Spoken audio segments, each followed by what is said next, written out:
What does Little Nightmares 3 hide in the candy factory behind the scenes and off camera? Continuing on our endeavors, we need to navigate and survive this duo adventure with Lo and Alone.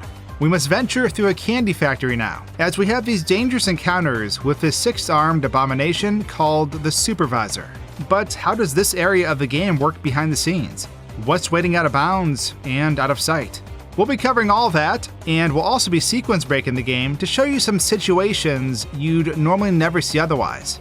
So please enjoy this alternative look at Little Nightmares 3: The Candy Factory. As always, I like to do brief recaps of each section before breaking them down. So after leaving the necropolis through the mirror, we'll end up in a new location. Pushing forward, we'll eventually come across this grim scene, as it's followed by this view. Just an average Monday morning commute to work, am I right? Continuing on, we'll see in this window what appears to be a lady with more than two arms, as she eventually shuts it. She'll continue to linger in the background, as we end up getting our first look at the antagonist of this section. Staying in the shadows and out of our sight, we can progress as we approach an electrical disaster. Let's flip back to where we started though, and take another look at all this.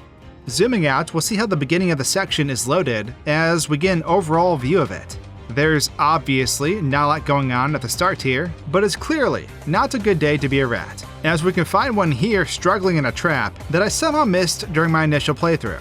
I tried freeing it, but with all my efforts through normal gameplay, I clearly couldn't save it. So I tried deleting the trap out of existence, which didn't work exactly. Sorry friend, I tried.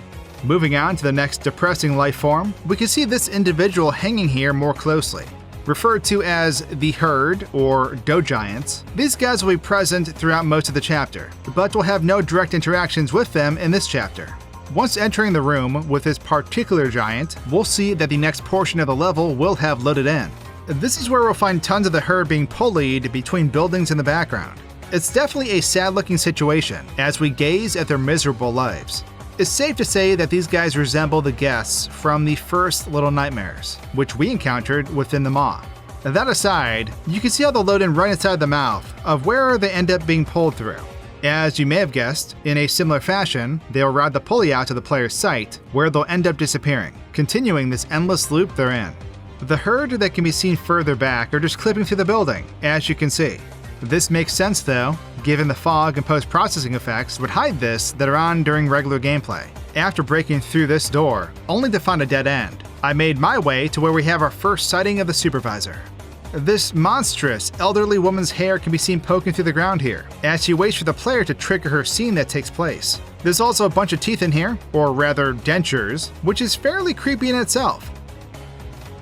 However, we can also find an extra portion of her dress that's here, along with a clipboard and pen, that essentially all come together for this scene. Getting a closer look at her, we can see how she's happily awaiting us down here, with her glamorous purple nails, all 30 of them to be exact. Glorious! Deleting the floor in here, we can view how she'll rise up once we activate her scene. Throughout it, she picks up these items, as she eventually shuts the window, where she'll remain until we leave the area. She looks like she has to use the bathroom in this frozen state, but as you can see, we can come back here and explore, as this particular model of her poses no threat. Unfortunately, there wasn't much else that could be done back here, so I pushed on.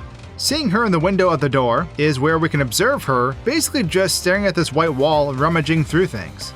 Being back here with her, once again, shows that she's still not a threat. But it's this particular model of her that we need to be careful with. The other one will remain where it's at, as this one prepares to enter the next room with us. In here, it was neat to watch her more closely, as she sorts through all this paperwork, making her constant, visible frustration understandable.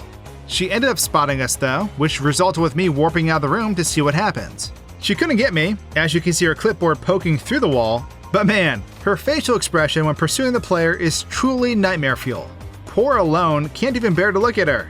Looking like a cracked out version of Steven Spielberg's E.T., she'll have this huge, wide-eyed smile on her face when chasing us. It's a lot to take in. Terrifying, really. Once she leaves this room though, we can see how she'll just disappear shortly after. Continuing on, there's a bunch of portraits of the Herd in the following room, which we can take a look at, but that's about it. So with that, let's continue on as we normally would. Making this water safe to traverse over will follow with us having another encounter with the Supervisor. Once again, we'll stay out of her sight and make our way up and out of the area. Our safety doesn't last long though, as she'll hear us, prompting a short but terrifying chase, which leads us to taking a big fall. This follows with our duo safely navigating through these bugs, as a light from these batteries keeps us safe. This candy factory is clearly due for an exterminator visit, if I had to say so myself. Pressing on, we can see more herders depressingly hard at work. It's fair to say that they may be slightly overstocked with the candy given this overall spectacle. Probably explains the infestation of bugs though.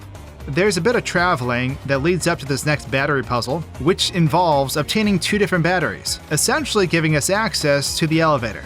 However, before heading up and progressing, let's stop here and take a closer look at what we just went through. Heading into this filing room, we can see how the supervisor will load in as she makes her entrance as well. I just can't imagine trying to maintain such a mess of documents, even with 6 arms. Sheesh. We end up getting spotted again, but man, was she excited about it. Once again, being a traumatic moment for Alone. Take a listen as she struggles to breathe from the excitement of ending us.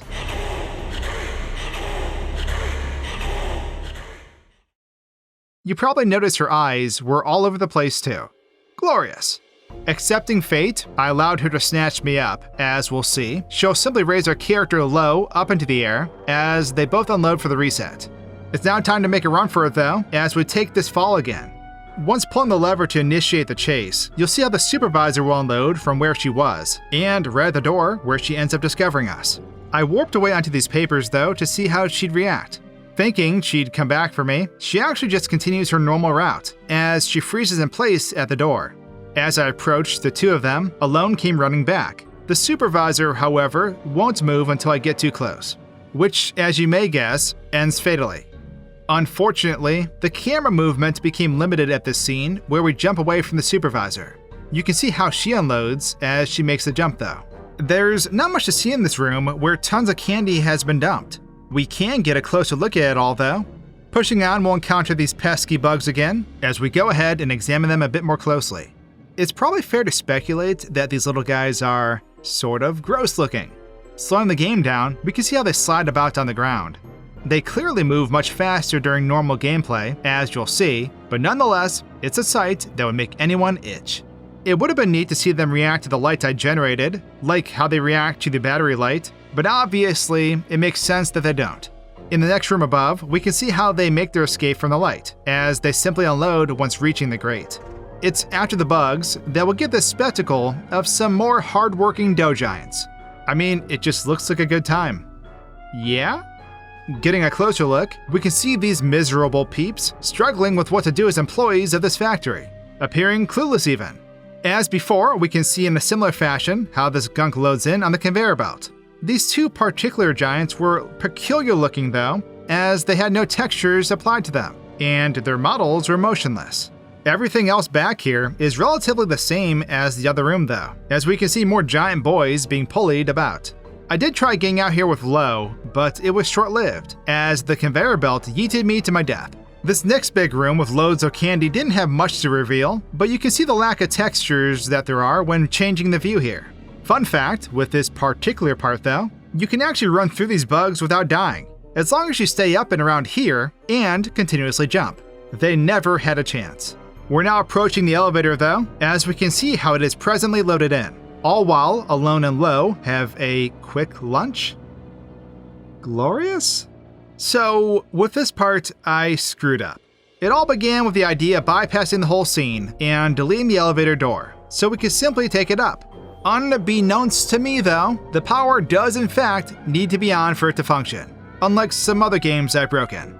We'll get back to this, as you'll see what I mean when I say I screwed up. So trying to be fast with grabbing the batteries, I went ahead and deleted this fan to quickly access one of the 2 batteries. Joke's on me though, because as soon as I tried going through, my body went limp, as there's still a death barrier there. With the game slowed down this time, I attempted to jump through it again, resulting in a familiar incident. Just like in my Little Nightmares 2 adventure, when the game is slowed down during a death, the body of our character will do some crazy ragdolling, giving us this funny spectacle. Just look at him go! On the other side, I tried to interact with this giant boy, but as you can see, he couldn't have cared less. Doesn't matter though, because taking this battery results in shutting down whatever machine was holding up this big fella, as we'll find that we indirectly killed him. Watching this from afar, we can see how his model will simply disappear, with the dead model loading in below. Time to reveal that screw-up I mentioned before.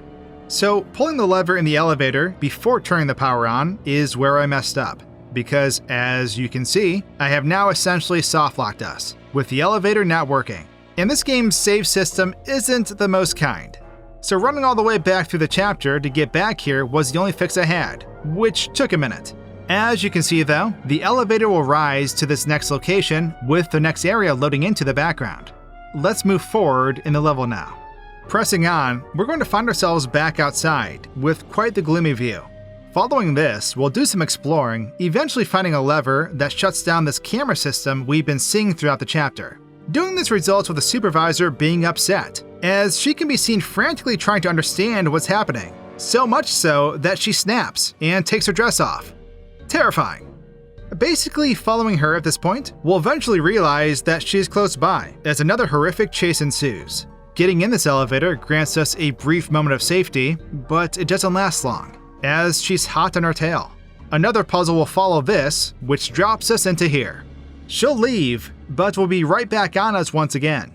This time she isn't letting up though, and will continuously pursue us with this semi-lengthy chase scene occurring. It's too bad for the supervisor though, as we channel our inner Sarah Connor and proceed to crush the six-armed freak in a hydraulic press, Terminator style.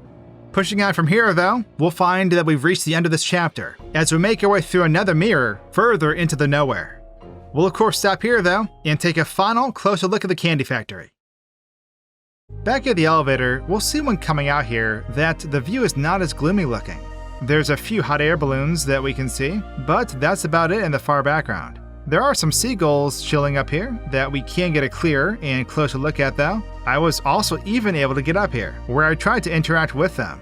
Unsurprisingly, I was not able to, but I did end up clipping through the side of the building, eventually falling to my death. Once getting inside, we can see how more of the interior is loaded, with the outside area eventually unloading. Before crossing this beam, we can see the supervisor is nowhere in sight.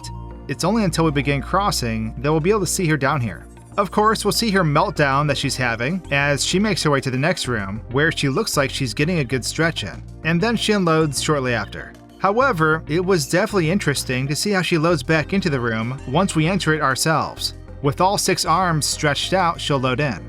You may notice she's missing something already at this point too, that being the bottom portion of her dress. It makes sense to not have it here, seeing as we obviously never see this normally, but it was interesting to see how she contorts about as we watch her during this point in time where she's supposed to be taking her bottom half off. When she leaves this room, we can see how she takes the same path that we'll end up taking, but will unload in the midst of it. At this point, it's just these 2 areas loaded in as we push on. In this room, the pipes will move, implying that the supervisor is traveling through them. Of course, I had to take a look inside to check if she was actually in there or not, which she is not. This leads to where she does reveal herself, as we can see she'll actually spawn within the pipe and in our sight while doing so. This prompted me to double back and look at this again within normal gameplay. Sure enough, she does visibly spawn within the pipe like so. Clear as day to any player who's watching. Anyways, going into the pipe, we can see how she's all crunched up in there as she makes her entrance. It's honestly sort of a silly, yet still terrifying sight to watch her come out of the pipe in slow motion. At this point though, I thought I'd be clever and delete the door to make a quick escape. After running so far, I realized I wasn't being chased, as I found her doing a dance for Alone. I would speculate that she's running in place because the player's not in the room, as the door is technically still shut. Not being able to progress like this, I warped back and gifted her my life. Moving on, when taking the elevator, she'll clamp onto the gate of it, as you can see. She'll once again start doing the running in place motion too, where she'll remain indefinitely. We can see another model of her down below with the elevator though. This one straight up clips to the ceiling of the elevator as it pursues us. We can also see how there's actually 2 models of her here, as there's still one on the elevator, while this other one continues to play out for the scene. Luckily, this is where the rat distracts her, basically saving us, as she'll jump up into this vent, clipping through it, while unloading immediately after. Looking at the overall view of the present rooms that are loaded in at this point led me to finding her down here, where she awaits for us to drop down from above. Skipping this puzzle and jumping in, we can go down into the candy and get Alone and Low's perspective during this terrifying part. They'll just float in this bin of candy while she searches for us, as she'll eventually jump into the vent above us, where she ends up disappearing. Of course, she's going to reappear once we progress, following with her, yes, ghosting out once again. Pushing forward, we can see her hands coming out the door here as she frantically tries to get in. Coming back here and watching it from this perspective, we can see how it sort of looks awkward while she's doing all this.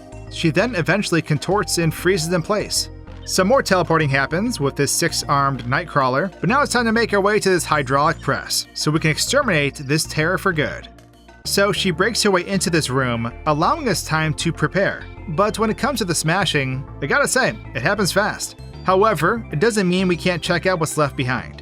Deleting the machine that killed her, we can pretty much get a good overall look at her remains. All of her arms are pancaked out, as her head appears to be what took the heaviest blow. It's no longer where it should be, and is smashed into the backside of her body. Watching this in slow motion lets us see that her head straight up just slides backwards, so that it doesn't clip through the press when it comes down. A glorious fatality, if I say so myself. While looking at the remaining parts of this chapter, I also found the same smashed model of her over here too. But with that, we've reached the end of the Candy Factory in Little Nightmares 3. I hope you enjoyed this game-breaking adventure. Subscribe right now to see the rest of the game, and I'll see you all soon. Cheers!